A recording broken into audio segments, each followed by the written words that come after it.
Afin de remonter ta montre et d'ouvrir son couvercle, tu vas avoir besoin d'un bouton poussoir. Ce bouton poussoir, il est constitué de plusieurs éléments, un axe de rotation, un pipe qui maintient l'axe, un bouton, ainsi que, à l'autre extrémité, deux engrenages, un situé sur l'axe de rotation et l'autre qui servira pour l'assemblage ultérieur. Alors pour commencer, tu vas faire File New Design. Tu vas prendre dans Sketch l'outil Line que tu vas définir sur le sol. Tu vas créer une première ligne qui va avoir la dimension, donc touche D, de 30,9 mm. Par-dessus, tu vas superposer une deuxième ligne qui, celle-ci, a une dimension de 27,8. Et ces deux lignes sont distantes de 0,9 entre elles. Donc, à cette extrémité, avec l'outil dimension, toujours la touche D, entre ces deux points, tu vas mettre une valeur de 0,9. Donc, ton axe et ton pipe sont mis en place. Tu vas pouvoir mettre en place aussi le profil de ton bouton. Ce bouton, il est situé à 0,07 de distance de ton pipe. Donc, tu vas avoir besoin d'une référence pour bien le placer. Tu vas créer une ligne verticale que tu vas transformer en ligne de construction dans ton sketch palette. Cette ligne, donc, tu vas la définir grâce à l'outil dimension à 0,07 de distance de ce point-là. Afin qu'ultérieurement, lorsqu'on va mettre de nouvelles contraintes ou des nouvelles dimensions, cette ligne ainsi que cette ligne ne bouge pas, tu peux aller dans Contraintes, prendre Fix and Fix et les bloquer. Tu vas maintenant pouvoir t'attaquer au profil de ton bouton.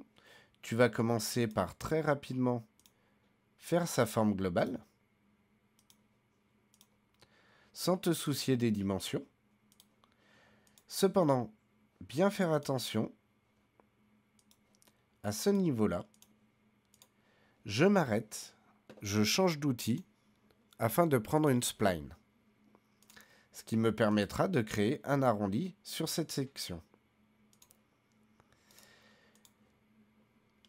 Tu peux alors t'attaquer aux dimensions.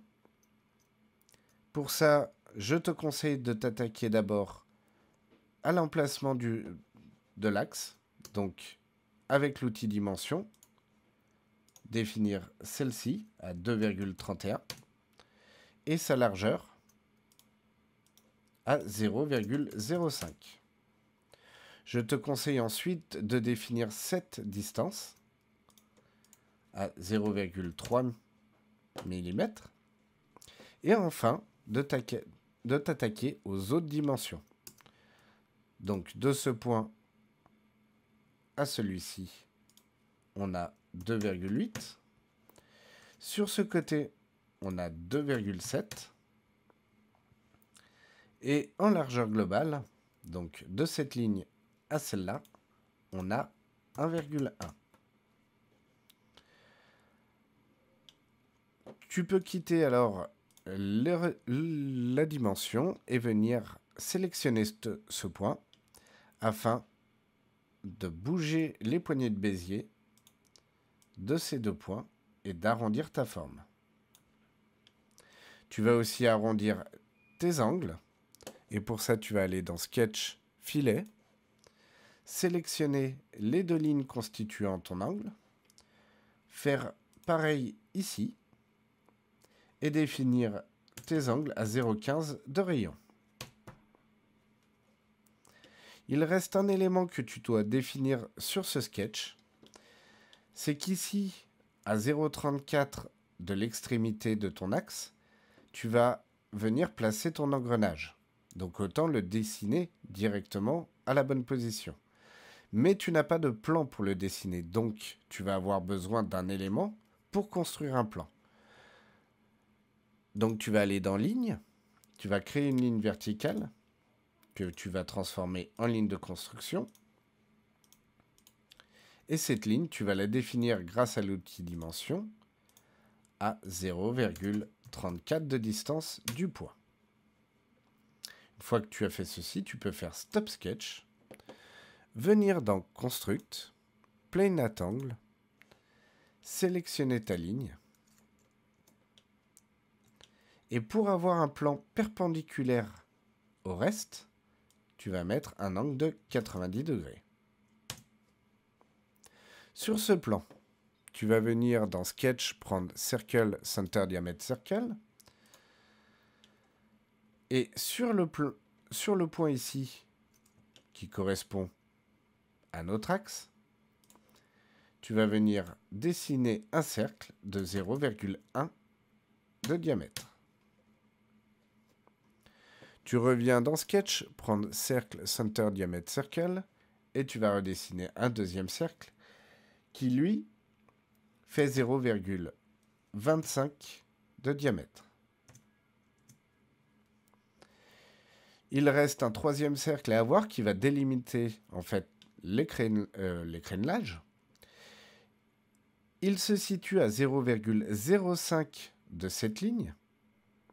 Donc tu as deux solutions, où tu crées un nouveau cercle de 0,35 mm de diamètre, ou tu utilises l'outil Offset, tu sélectionnes ta ligne, tu définis l'offset position ici à 0,05, et ainsi ça te crée une ligne équivalente à l'autre, mais à une distance de 0,05.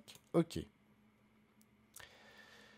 Tu vas maintenant créer une ligne qui passe par le centre et qui est verticale. Cette ligne, tu vas la transformer en ligne de construction. Elle va te servir à créer une symétrie par rapport aux lignes que l'on va créer tout de suite afin de constituer le créneau.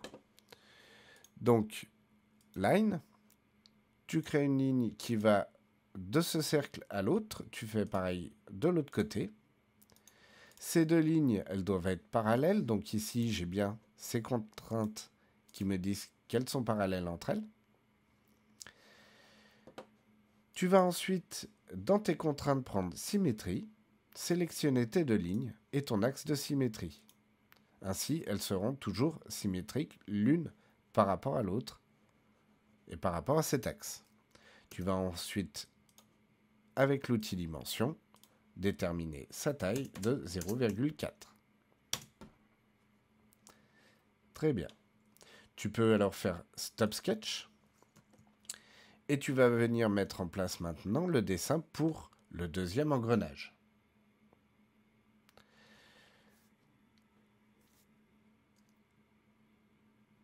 Alors, ce deuxième engrenage, il est situé à 0,28 de celui-ci.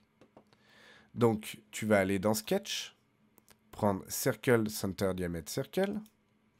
Sur ton plan au sol,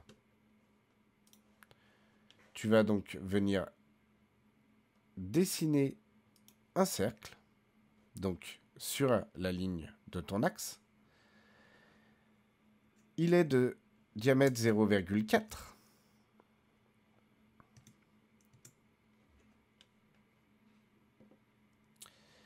Et il se situe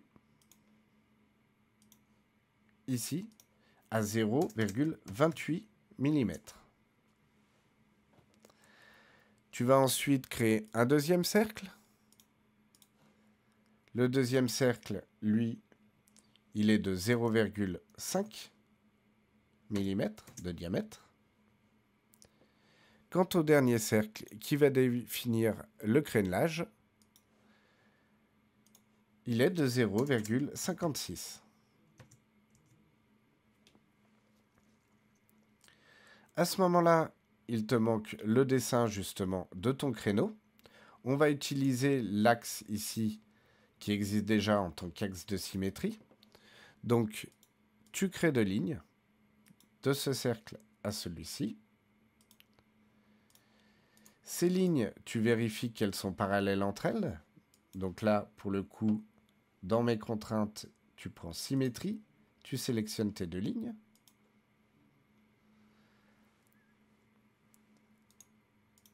Tu reprends parallèle et tu vérifies aussi qu'elles soient parallèles entre elles. Et symétrique par rapport à l'axe ici. Une fois que tu as vérifié le parallélisme et la symétrie, tu fais D pour dimension, tu sélectionnes tes deux lignes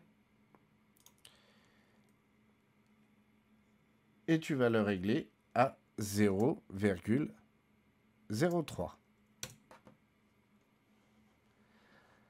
À ce moment-là, tu peux faire Stop Sketch et tu as fini le sketch préparatoire pour ton bouton.